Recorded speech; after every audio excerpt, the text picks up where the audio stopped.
اور اپنے آپ کو ڈھانپ کے رکھتے ہیں، کسی کے سامنے بے لباس نہیں ہوتے، وہ ہوتے ہیں کامیاب لوگ۔ شرم و حیا ایک اچھی چیز ہوتی ہے، اور ایسے لوگوں کو تو سب لوگ بھی پسند کرتے ہیں، اللہ تعالیٰ بھی پسند کرتے ہیں، پیارے نبی بھی اور فرشتے بھی پسند کرتے ہیں۔ حیا والے لوگوں سے فرشتے بہت محبت کرتے ہیں۔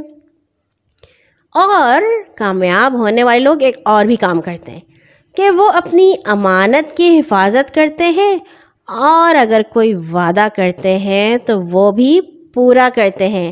امانت کی حفاظت کا مطلب یہ ہوتا ہے کہ اگر ان کو کسی نے کوئی کام دیا ہے تو وہ اچھے طریقے سے وہ کام کرتے ہیں، کیونکہ وہ ان کے پاس امانت ہے نا۔ اگر ٹیچر نے آپ کو ہوم ورک دیا ہے تو اس کا مطلب ہے ٹیچر نے آپ کو یہ امانت دی ہے کہ آپ نے یہ ہوم ورک کر کے پورا واپس لانا ہے، اور آپ اسے برا کر کے ٹیچر کو دے رہے ہیں، تو یہ تو امانت میں خیانت ہے۔ پھر اس کے بعد اگر کسی نے آپ سے کوئی مدد لینی ہے اور آپ وہ صحیح طریقے سے نہیں کر رہے تو بھی آپ امانت میں خیانت کر رہے ہیں۔ پھر اگر کوئی اسکول کی چیز ہے، ٹیچر نے آپ کو ایک پینسل پکڑا دی اور آپ اس کو غلطی سے اپنے گھر لے آئے تو آپ اس کو اگلے دن واپس کر دیجئے۔ اگر کسی نے آپ کے گھر کوئی کھانے کی مزیدار سی چیز بھی بھیجی ہے، فوراً ان کے برتن واپس کر دیجئے۔ یہ چھوٹی چھوٹی امانتیں ہوتی ہیں جو ہماری زندگی میں برکت پیدا کرتی ہیں۔ اور پھر اللہ تعالیٰ نے کہا ہے کہ وہ لوگ اپنی نمازوں کی حفاظت بھی کرتے ہیں۔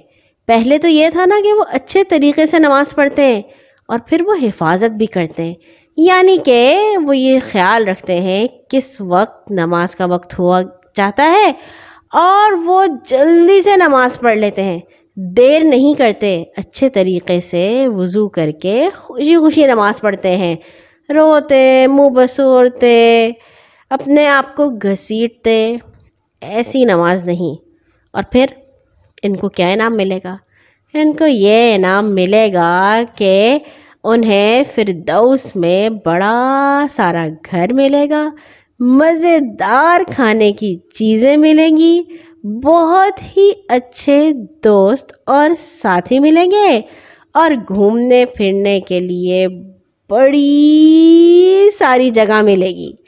یہ ہیں وہ لوگ، اور یہ ان کا ہوگا انعام۔ فردوس کیا چیز ہے؟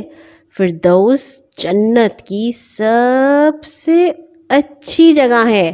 ایسا ہوتا ہے نا، کوئی جگہ کم اچھی ہوتی ہے، کوئی زیادہ، تو فردوس سب سے اچھی والی جگہ ہے، اور سب سے اچھی جگہ پہ سب سے پیارا گھر۔ اللہ تعالیٰ سے دعا ہے کہ ہمیں بھی ملے اور آپ کو بھی ملے، آمین۔ اور یہ ساری باتیں بتانے کے بعد اللہ تعالیٰ نے ہمیں اپنی کچھ نعمتیں بھی بتائی ہیں، سنتے ہیں۔ سب سے پہلی نعمت کہ اللہ تعالیٰ نے ہمیں اتنا اچھا، اتنے پیار سے پیدا کیا، ہمارا خون بنایا، ہماری ہڈیاں بنائیں، ہڈیوں کے اوپر گوشت چڑھایا، گوشت کے اوپر ہماری کھال چڑھائی، ہمارے بال بنائے، ہمیں ناخن دیے، ہمیں دانت دیے۔ اگر یہ نہ ہوتے ہم بڑی مشکل میں ہوتے، یا اگر ایسا ہوتا کہ ہماری 2 کے بجائے 1 آنکھ ہوتی یا 3 آنکھیں ہوتی، کتنے برے لگتے ہم۔ اور اگر ایسا ہوتا کہ ہمارے سر کے بجائے ہمارے سارے چہرے پر بال ہوتے تو کیسے لگتے۔ اور اگر ناک کی جگہ کان ہوتے اور کان کی جگہ ناک ہوتی، بہت ہی خوفناک لگتے ہم۔ اللہ تعالیٰ نے ہمیں پیار سے بنایا ہے، جتنا جو اچھا بہترین طریقہ ہو سکتا تھا اللہ تعالیٰ نے ہمیں اس طرح سے بنایا ہے۔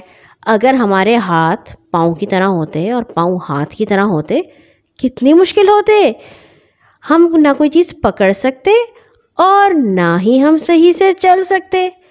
اللہ تعالیٰ کہتے ہیں کہ میں نے تمہیں اتنے پیار سے بنایا ہے اس لیے کہ تم ہمیں بہت ہی پیارے ہو، اور پھر ہمارے اوپر اتنا خوبصورت آسمان بنایا، تاروں سے بھرا ہوا، اور زمین پر ہمارے لیے درخت بنائے، ہمیں کھیت دیے، ہمیں سمندر دیا، ہمیں پھل دیے اور جانور دیے، جانور جن سے ہم دودھ لیتے ہیں، جن کا ہم گوشت کھاتے ہیں، جن کی کھال سے ہم چیزیں بناتے ہیں اور جن کے اوپر ہم سواری بھی کرتے ہیں.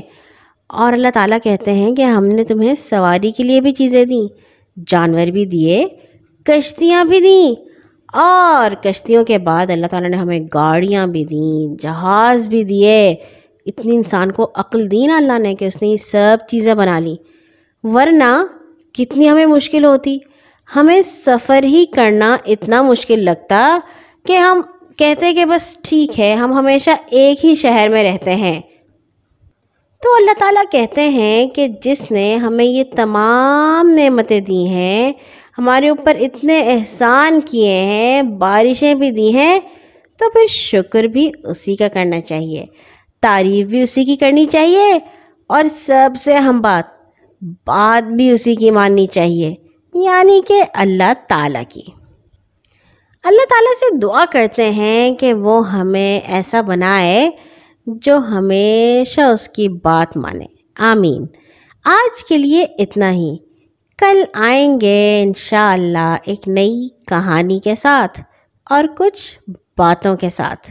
ہر نماز کے بعد اپنے لیے اور تمام مسلمانوں کے لیے دعا کرنا مت بھولا کیجیے. اللہ حافظ.